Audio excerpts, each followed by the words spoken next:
మోసం మోసం మోసం కాంగ్రెస్ అంటేనే మోసం. నీళ్లు తెస్తా అన్నాడు, తెచ్చి చూపించినాడు. చంప మీద చెప్పుతోని చెల్లు మనిపించేలా బుద్ధి చెప్పి పంపించాలి. ఆయన పాలమూరు బిడ్డ అని చెప్పుకున్నాడు తప్ప దానిని సరిదిద్దిందే లేదు. ఆయన డెవలప్ చేసిందే లేదు పాలమూరుని. ఆ పాలమూరుని డెవలప్ చేసింది ఎవరు అంటే బాపు కేసీఆర్ గారే. వస్తాడు ఇక ఏదో హాయ్ బాయ్ చెప్పనికి వస్తాడు అంతే తప్ప ప్రజల సమస్యలు ఏంది, అసలు మీకు ఏమైతుంది, మీకు వాటర్ వస్తున్నాయా, కరెంట్ ఉందా, పంటలు మంచిగా వండుతున్నాయా, ఇవి సోయి లేదు ఆయనకు. ఎక్కడ తిరిగి వర్గర్గా మాట్లాడదాం. మా బీఆర్ఎస్ పార్టీ మీద ఓర్లడం ఆయన టార్గెట్ పెట్టుకున్నాడు. ఉమ్మడి పాలమూరు జిల్లా అంటేనే వలస జిల్లా, వెనుకబడిన జిల్లా ఇంకా పేరుంది. మరి తగ్గినా ఏమన్నా ఇప్పటికన్నా అప్పుడు 10 ఏళ్ళ బీఆర్ఎస్ పాలనలో కానీ ఇప్పుడు సొంత జిల్లా ముఖ్యమంత్రి రేవంత్ రెడ్డి గారు కానీ మళ్ళీ వలసలు ఏమన్నా తగ్గినా ఏమన్నా ఉపాధి అవకాశాలు అక్కడ వచ్చినాయి? ఆయన సొంత పాలమూరు జిల్లాలోనే మా బీఆర్ఎస్ పార్టీ నుంచి నవీన్ రెడ్డి ఎమ్మెల్సీగా గెలిచిండు. ఆయన చేసింది ఏం లేదన్నా. అవును, అప్పుడు వలసలు పోతుండే, ముంబై పోతుండే, వలసలు పోతుండే. ఎందుకంటే పంటలు వండక వాళ్ళకు బ్రతుకుదేరువు లేక అన్నీ అమ్ముకొని వెళ్ళిపోయినారు. పాలమూరు వెళ్ళిపోతే బాబు కేసీఆర్ దృష్టి పెట్టుకొని ఫస్ట్ ఆఫ్ ఆల్ పాలమూరుని డెవలప్ చేసినాడు. నీళ్లు తెస్తా అన్నాడు, తెచ్చి చూపించినాడు. మరి కాంగ్రెస్ గవర్నమెంట్ వచ్చిన తర్వాత ఎట్లుంది? ఈ మధ్యలోనే ఇందిరమ్మ చీరాలు అని చెప్పి గతంలో కేసీఆర్ గవర్నమెంట్ బతుకమ్మ చీరాలు ఇచ్చింది, ఇప్పుడు కాంగ్రెస్ గవర్నమెంట్ ఇందిరమ్మ చీరాలు ఇస్తుంది. ఏం చెప్తాను? ఇక మనము ఏమనుకుని ఉంటే మన తెలంగాణను కూడా ఇందిరమ్మ రాజ్యం అని కూడా మారుస్తారు. మనం ప్రశ్నిస్తూనే ఉండాలి ఆయనని. ఇక ఆయన ఏది చేసినా మనము ఇట్లా చేతులు ముడుచుకొని కూర్చుంటే కాదన్నా.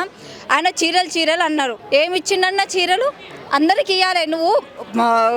నువ్వు ఒక సీఎం అయినప్పుడు అందరికి ఇవ్వాలి చీరలు. అందరూ తెలంగాణ బిడ్డలే, అందరికి ఇవ్వాలి నువ్వు చీరలు. గ్రూప్ సభ్యులకే ఎందుకు ఇస్తావు? నీకు గ్రూప్ సభ్యులు వేస్తేనే గెలిచినావా? ఓట్లు వేస్తే వాళ్ళు వేస్తేనే గెలిచిండా అంటే మేము వేస్తే గెలవలేదా?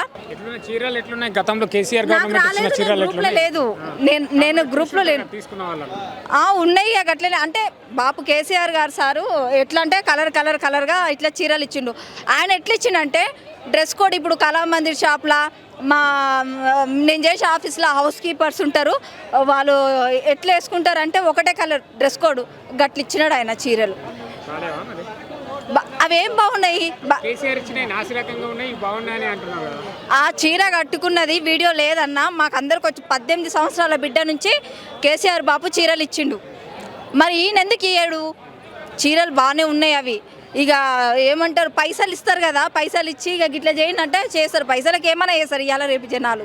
మరి సర్పంచ్ ఎలక్షన్స్ రాబోతున్నాయి, ఎలా ఉండబోతుంది, ఏం చెప్తారు? నేను అదే చెప్తున్నా.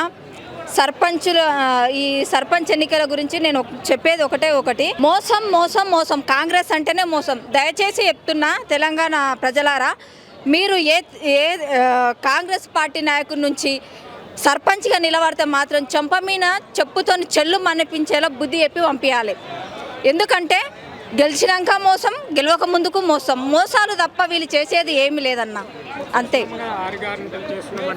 6 గ్యారంటీలా ఏమి ఇచ్చిండన్నా? ఏమి ఇవ్వలేదు. మరి వాళ్ళ కాంగ్రెస్ పార్టీ వాళ్ళకి ఇస్తే ఇచ్చుకున్నాడేమో కానీ మా బీఆర్ఎస్ పార్టీ వాళ్ళకి అయితే ఏమి ఇవ్వలేదు. ఎవ్వరికి రాలేదు. ఆ ఫ్రీ బస్సు పెట్టే జుట్లు పట్టుకొని ఆడకలు కొట్టుకునేటట్టు చేసిండు ఆయన. మేము తిరిగినా తిరగకపోయినా జరిగేది అదే.